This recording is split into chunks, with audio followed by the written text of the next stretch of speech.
પરિણામો ભોગવવા પડશે. નમસ્કાર, સ્વાગત છે આપનું આરબી ન્યૂઝના ટોપ 10 સમાચારમાં. હું અશ્વિન રાઠોડ. લેબનોનમાં ઘૂસી ઇઝરાયેલી સેના. ઇઝરાયેલે કહ્યું પરિણામો ભોગવવા પડશે. ઈરાને યુએસ ઇઝરાયેલી હુમલામાં મૃત્યુ પામેલા 160 વિદ્યાર્થીઓ માટે ખોદવામાં આવેલી કબરોનો ફોટો શેર કર્યો. ઈરાને મધ્ય પૂર્વમાં ઓસ્ટ્રેલિયાની લશ્કરી મથક પર હુમલો કર્યો. યુદ્ધ વચ્ચે અમેરિકાએ અમેરિકનોને મધ્ય પૂર્વના 14 દેશોમાંથી તાત્કાલિક નીકળી જવા વિનંતી કરી. અફઘાનિસ્તાને 100 પાકિસ્તાની સૈનિકો માર્યા હોવાનો દાવો કર્યો, જ્યારે પાકિસ્તાને 435 સૈનિકો માર્યા હોવાનો દાવો કર્યો. આગામી 24 કલાકમાં ઈરાન પર હુમલામાં નોંધપાત્ર વધારો થશે તેવું અમેરિકાનું કહેવું. હવે વિશ્વના સૌથી મોટા એલએનજી યુનિટ પર ઈરાનનો ડ્રોન હુમલો, ઉત્પાદન બંધ.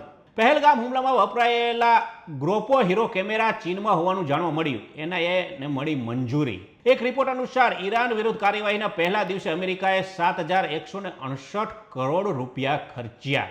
અમેરિકાના ટેક્સાસમાં ઈરાન સમર્થનમાં દેખાવો પર શૂટરનો ગોળીબાર, જેમાં ભારતીય મૂળની છાત્રા સહિત 4ના મોત. તો આ હતા ટોપ 10 ન્યૂઝ અને હું હતો આપની સાથે અશ્વિન રાઠોડ. જય હિન્દ, જય ભારત.